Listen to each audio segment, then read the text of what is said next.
हम लोगों ने पढ़ा लास्ट क्लास में सॉलिनॉइड टॉपिक कंप्लीट कर लिया था। आज हम लोगों ने टॉपिक स्टार्ट करना है हमारा force on a current carrying conductor in a magnetic field, page number 202 है। कैसे नया वाला एडिशन है, तो इसमें आपको बोल रहा है force on a current carrying conductor in a magnetic field.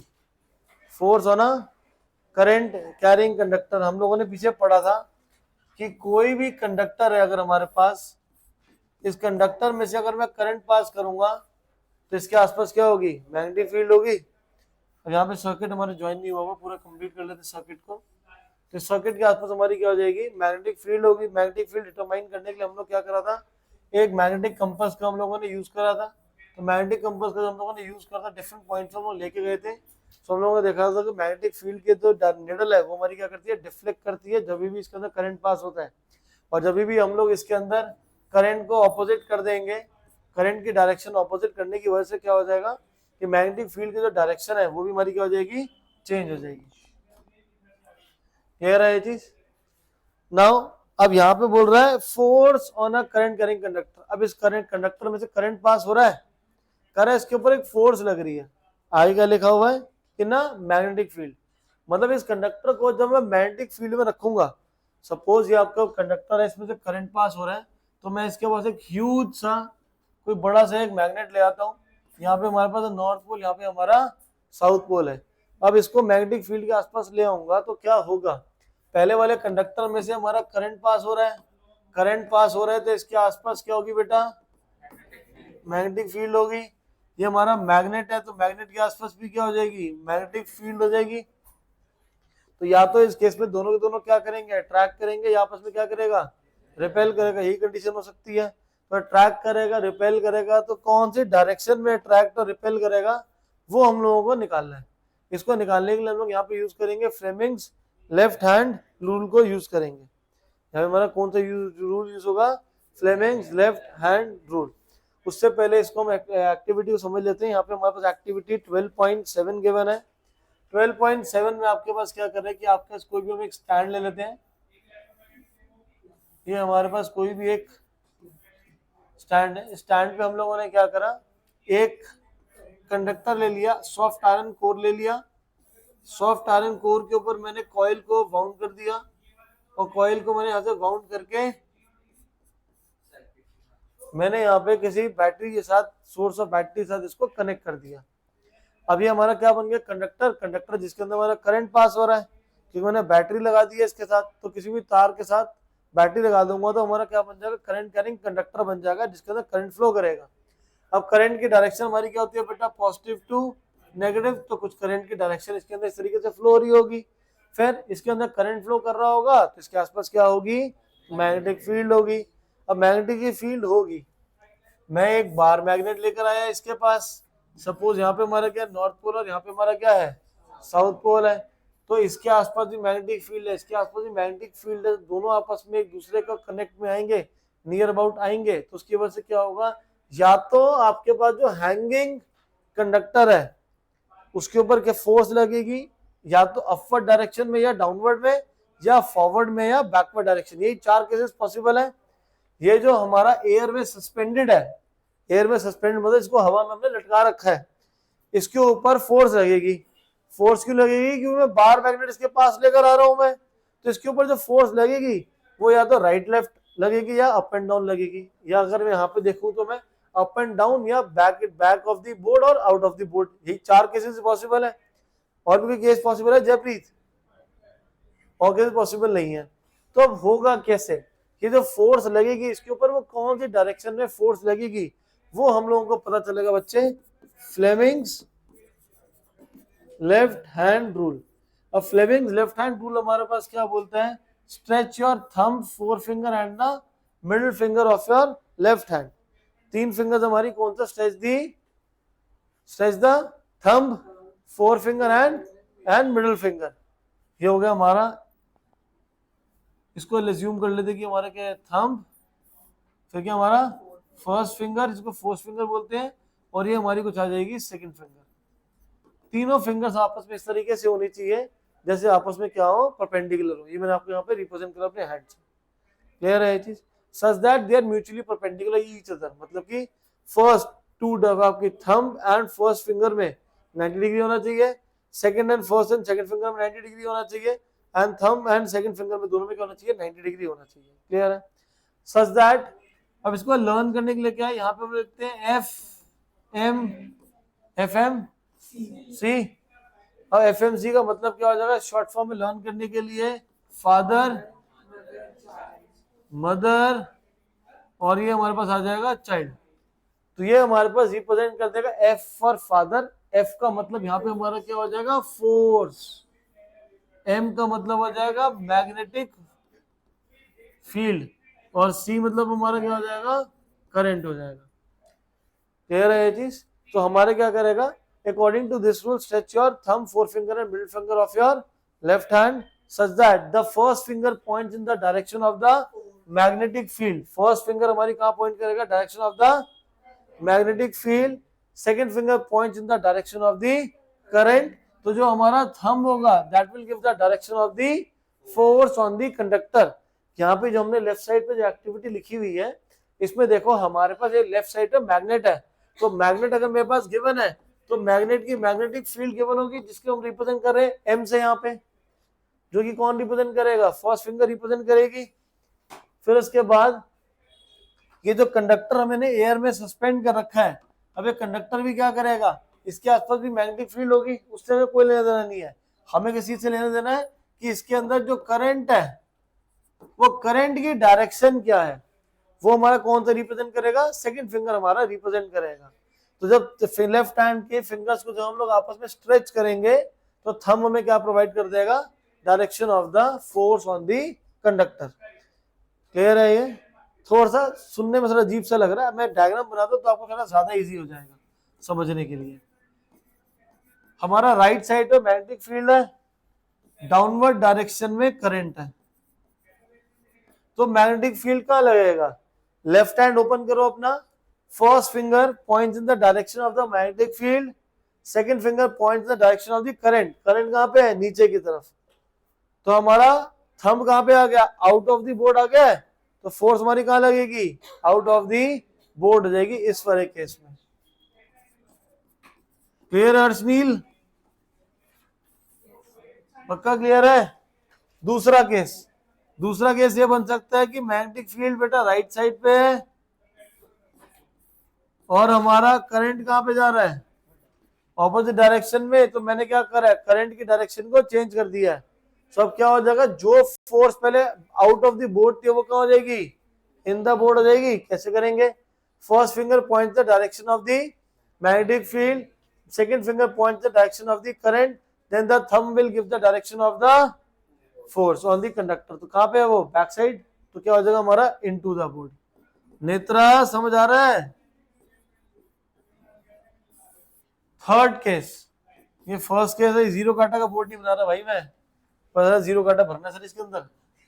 Sir यहाँ पे जीरो लगा दो, यहाँ लगा दो, मैं जीत गया सर, वो नहीं है ये। तो यहाँ पे थर्ड केस हमारा क्या बन जाएगा, थर्ड केस हमारा हो सकता है कि जो हमारी मैग्नेटिक फील्ड है वो अपसाइड में है, और करंट हमारा कहाँ फ्लो कर रहा है, राइट साइड फ्लो कर रहा है। तो मैग्नेटिक फील्ड अपसाइड है, तो first finger will point in the upward direction, second finger कहाँ पे हमारा, करंट की डायरेक्शन में, जो कि हमारा कहाँ है, राइट साइड की तरफ। तो हमारा थंब कहाँ है, आउटसाइड। तो क्या हो जाएगा हमारा, ये आउट ऑफ बोर्ड आ जाएगा। क्लियर है सभी को? बोलो भाइयों, क्लियर है? फोर्थ केस, हमारी मैग्नेटिक फील्ड अपवर्ड डायरेक्शन में है, करंट जो पहले राइट पे था उसको लेफ्ट पे कर दिया। तो first finger points in the direction of the magnetic field, second finger points the direction of the current. तो अब फोर्स कहाँ लग रही है, इनटू द बोर्ड। वहां पे आउट था, तो यहाँ पे हमारे पास क्या हो जाएगा, इनटू द बोर्ड हो जाएगा। क्लियर है ये? पक्का क्लियर है बेटा? बोलो बेटा, 100% क्लियर है? नेक्स्ट, और पेपर में राइट लेफ्ट ऐसे तो लिखा नहीं आएगा, क्वेश्चन में इस तरीके से हमारे पास होगा, मैग्नेटिक फील्ड की जो डायरेक्शन है, एज्यूम कर लेते हैं वो कहाँ पे बेटा, वेस्ट टू ईस्ट है। Electron is moving from north to south.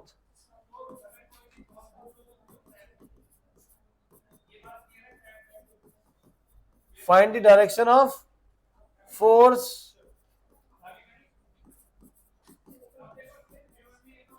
on the conductor.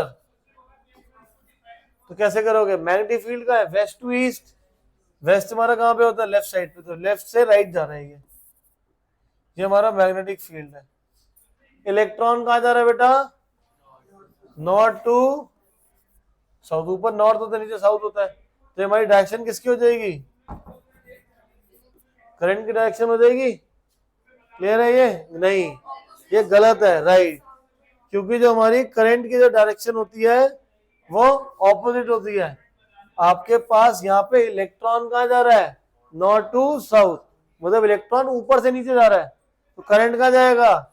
नीचे से ऊपर, साउथ टू नॉर्थ. तो ये हमारे पास करंट आ जाएगा. क्लियर है चावला?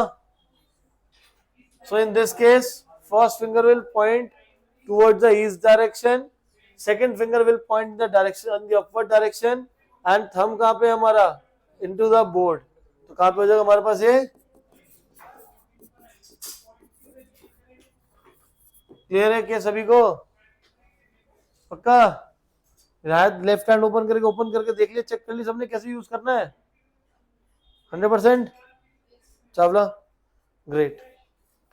सो यही हमारे पास एग्जांपल नंबर 12.2 यहाँ पे गिवन है. ये आपको बोल रहे हैं electron in a magnetic field interest field at a right angle, it is shown in the figure.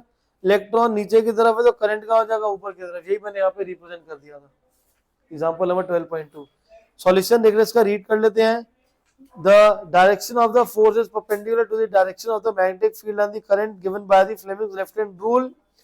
Recall that the direction of the current is taken opposite to the direction of the motion of the electron, so the force on the conductor is detected into the page. मैं board पे लिख रहा हूँ तो into the board हो जाएगा.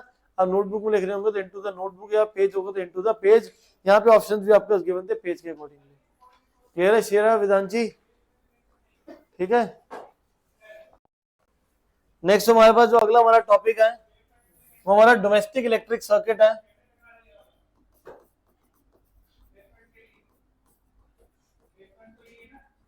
Domestic electric circuit.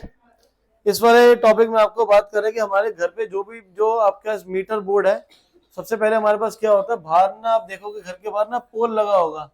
पोल से wires जारी होती है और उसके बाद वहां से जो वायर है वो आपके पास मीटर होता है. हमारे पास मीटर के अंदर वायर जाती है. फिर मीटर के अंदर से वायर जो है वो आपके घर में जाती है, जहां पे हमारे पास क्या होता है? मीटर बोर्ड होता है, जहां पे हमारे पास आपके एमसीबी लगे होते हैं. एमसीबी की फुल फॉर्म हमारी होती है बच्चे मिनिएचर सर्किट ब्रेकर. तो ऐसे क्या होता है कि जब भी हमारे पास मेन लाइन से जब आपका ज्यादा अमाउंट में करंट फ्लो कर जाता है, ज्यादा अमाउंट में जब करंट फ्लो कर जाएगा तो हमारे अप्लायंसेस हमारे खराब ना हो, तो मिनिएचर सर्किट ब्रेकर क्या करता है? जब भी एक्सेस अमाउंट में करंट फ्लो करता है उसके अंदर, तो उसको ट्रिप डाउन कर देता है. उसके ऊपर ऊपर नीचे करने के लिए स्विच लगा होता है, उसको वो नीचे कर देगा अपने आप ऑटोमेटिकली, जिसकी वजह से क्या होगा? हमारे अप्लायंसेस में ज्यादा अमाउंट में करंट फ्लो नहीं कर पाएगा, जिसकी वजह से हमारे अप्लायंसेस होंगे खराब नहीं होंगे. इंडिया के अंदर जो हम लोगों का जो भी वायर्स में जो फ्लो हो रहा है करंट, वहां पे पोटेंशियल डिफरेंस जो उसका मेंटेन्ड है दैट इज 220 वोल्ट. पहले के टाइम पे क्या होता था? जब इलेक्ट्रिसिटी मेंटेन नहीं होती थी, या गर्मियों में आपने देखा होगा कहीं ना कहीं आग लग जाती है, किसी की मीटर में आग लग गई, कहीं पे आग लग गई. वो आग हमारी क्यों लग जाती है? आग हमारी कुछ अलग अलग रीजन होते हैं. एक रीजन तो हमारा ये होता है कि हाई वोल्टेज अगर आपके पास आए और जो एमसीबी है वो हमारी अच्छी क्वालिटी का नहीं लगा हुआ, लोकल क्वालिटी का अगर आपका लगा हुआ है, उसकी वजह से क्या होगा? जो एमसीबी है वो हाई अमाउंट में, लार्ज अमाउंट में जो करंट आ रहा है, हाई वोल्टेज जो आ रही है, उसको वो क्या कर पाएगा? विथस्टैंड नहीं कर पाएगा, जिसकी वजह से उसके अंदर से आपका करंट पास हो जाएगा और उसके अंदर का जो कंपोनेंट है वो हमारा क्या कर जाएगा? मेल्ट कर जाएगा. क्योंकि हम लोगों ने इलेक्ट्रिसिटी में पढ़ा था कि जब भी किसी सर्किट में से करंट पास होता है तो वो हमारा हीट प्रोड्यूस करता है. Joules law of heating. Heat कितनी प्रोड्यूस होती है बेटा? आई स्क्वायर. तो वोल्टेज जब ज्यादा हो जाएगी तो करंट भी क्या करेगा? ज्यादा फ्लो करेगा, जिसकी वजह से जो वहां पे हीट प्रोड्यूस होगी वो भी क्या हो जाएगी? हमारी लार्ज हो जाएगी, जिसकी वजह से जो उसके कंपोनेंट होते हैं अंदर से क्या हो जाएगा, वो मेल्ट हो जाएंगे, जिसकी वजह से एमसीबी में या मीटर में क्या लग जाती है, आग लग जाती है। दूसरा हमारे उसमें आग लगने का रीजन क्या होता है कि जो भी हमारे जॉइंट्स होते हैं वायर के, वो हो सकता है लूज हो, तो लूज वायर होने की वजह से बीच में स्पेस आ जाएगा, जिसकी वजह से वहां पे हीट ज्यादा प्रोड्यूस हो जाएगी और जिसके अकॉर्डिंगली वहां पे दोबारा से फिर क्या लग जाएगी, आग लग जाएगी। नेक्स्ट केस जो हमारा होता है, सब सपोज करते हैं कि आपके पास आपके घर पे एसी भी लगा हुआ है। एक एसी ना 1.5 टन का हम लोग बोलते हैं, तो टन का मतलब क्या होता है बेटा, किलोवाट आवर होता है। तो 1 किलोवाट आवर का मतलब यहाँ पे इसकी जो पावर हो जाएगी वो कितनी हो जाएगी हमारी, 1500 वॉट्स हो जाएगी। हम लोगों ने पढ़ा कि पावर का मतलब फॉर्मूला कितना होता है बेटा, वी। अगर एसी की पावर हमारी 1500 वॉट है और पोटेंशियल डिफरेंस 220 वोल्ट आ रहा है, तो आई हमारा करंट कितना आ जाएगा बेटा, कैलकुलेटर से कोई बच्चा निकाल के बताओ। 75/11 कितना आ रहा है, 6 पॉइंट कितना आएगा बेटा, 66981, बस 81 हम लोग क्या करेंगे, इसको 6.81 कंसिडर कर लेंगे। सो हमारे पास यहाँ पे जो करंट फ्लो कर रहा है वो कितना हो जाएगा बेटा, 6.81 एम्पियर हो जाएगा। तो वहां पे 6.81 हमारे एम्पियर।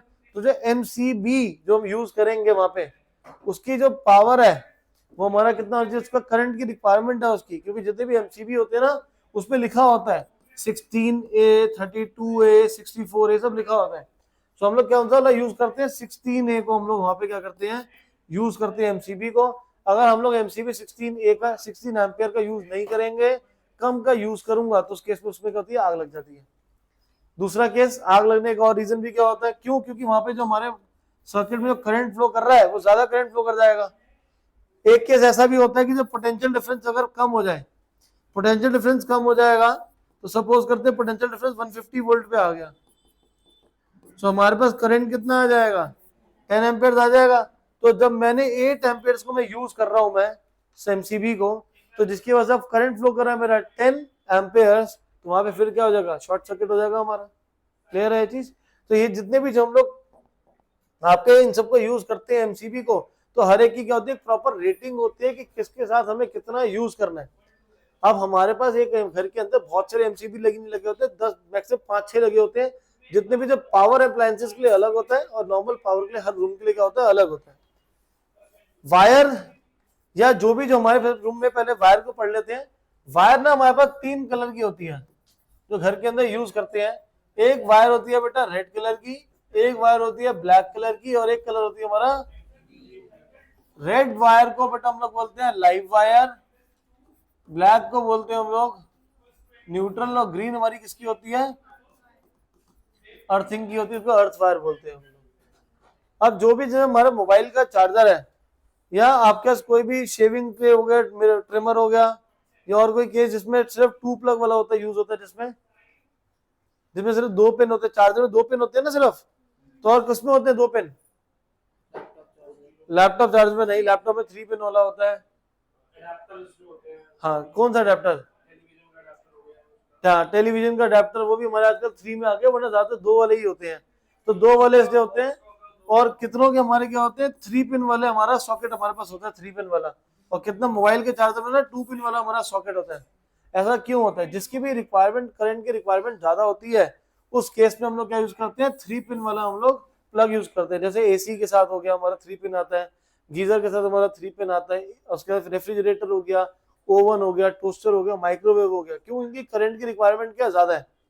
करंट की रिक्वायरमेंट अब ज्यादा हो जाएगी तो उस केस में चांसेस रहते हैं करंट वहां पे सर्किट के अंदर लीक भी हो सकता है। इसीलिए आपने देखा होगा, एक हमारा नॉर्मल ना स्विच ऐसा होता है जहाँ पे मॉल आउट लगा लेते हैं, और एक स्विच हमारा कुछ ऐसा बड़ा सा होता है। तो बड़े वाले स्विचेस के अंदर हम लोग गीजर वीजर इन सबको यूज करते हैं, और उसमें हम इन तीनों को यूज करते हैं। तो ये जो टॉप वाला जो पॉइंट होता है, ये हमारा अर्थिंग के लिए होता है, कि सर्किट में जो भी हमारा एक्स्ट्रा अमाउंट में जो भी करंट फ्लो करेगा, वो सारा का सारा अर्थ वाले पॉइंट से सारा का सारा अर्थ के अंदर चले जाएगा, जिसकी वजह से किसी भी ह्यूमन को वहां पे करंट आपका नहीं लगेगा। फॉर एग्जाम्पल, आप एक इलेक्ट्रिक प्रेस को यूज कर रहे हो, इलेक्ट्रिक आयरन को आप यूज कर रहे हो। इलेक्ट्रिक आयरन को जब यूज कर रहे, इलेक्ट्रिक आयरन हो गई थी पुरानी, अब इलेक्ट्रिक आयरन पूरी पुरानी हो गई, जिसकी वजह से तार हो गई वो सारी की सारी घिस गई थी, जिसकी वजह से कहीं से कहीं जो वायर थी वो हमारी क्या होगी, ब्रेक होगी। जब वायर ब्रेक होगी तो वायर क्या हो सकती है, उसकी बॉडी में जाके कनेक्ट हो सकती है। तो बॉडी भी कनेक्ट हो जाएगी तो पूरा करंट कहाँ चले जाएगा, इलेक्ट्रिक आयरन में फ्लो कर जाएगा। अब हमने इलेक्ट्रिक आयरन को पकड़ा हुआ तो हमें करंट ना लगे, तो जो भी एब्रप्टली कभी भी कोई भी एक्सेस अमाउंट में जो करंट हमारा फ्लो करता है वो सारा कहाँ चले जाएगा, हमारा अर्थ वायर के अंदर फ्लो कर जाएगा, और जिससे हम लोगों को प्रोटेक्ट हो जाएंगे। But most of the cases protect हो सकता है, 100% प्रोटेक्शन नहीं मिलती कभी भी हमें। हम लोग कभी भी अगर क्या नाम है आप नहाकर बाहर आओ, आपके हाथ अगर गीले हैं तो उस केस में आपको स्विच को टच करोगे तो करंट आपको लग ही जाता है उस केस में। क्यों होता है ऐसा, कि वाटर जो है हमारा गुड कंडक्टर ऑफ इलेक्ट्रिसिटी होता है, तो वाटर जो है मैं नॉर्मल इसको सिर्फ प्लग को मैं यहाँ पे टच करूंगा तो मेरे को करंट नहीं लगेगा, अगर मैं इसके टॉप पॉइंट को टच करूंगा तो वहां से का जो पानी अंदर की तरफ सीप इन हो सकता है ना, तो इसकी वजह से हमें क्या हो सकता है, करंट लग सकता है। क्लियर है ये चीज?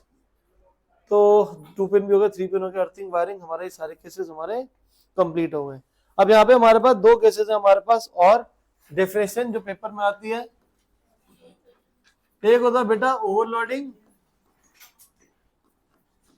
और एक होता है हमारे पास शॉर्ट सर्किटिंग। अब ओवरलोडिंग क्या होता है, कभी भी हमारी 2 वायर्स अगर न्यूट्रल वायर और लाइव वायर आपस में एक दूसरा आपस में कनेक्ट अगर हो गई तो उस केस में क्या करेगा, सर्किट में लार्ज अमाउंट में करंट फ्लो कर जाएगा, जिसको हम लोग बोलते हैं ओवरलोडिंग। ओवरलोडिंग कब होता है, जब भी हमारी ब्लैक वायर और रेड वायर आपस में कनेक्ट हो जाए, जब भी लाइव वायर और न्यूट्रल वायर आपस में कनेक्ट हो जाएगी तो उस केस में सर्किट के अंदर लार्ज अमाउंट में करंट फ्लो कर जाएगा, जिसको हम लोग क्या बोलते हैं, ओवरलोडिंग। और ओवरलोडिंग होने की वजह से क्या होता है, हमारा शॉर्ट सर्किट हो जाता है। क्लियर है ये चीज? ओवरलोडिंग से क्या हो जाता है, शॉर्ट सर्किट हो जाता है। जी बेटा।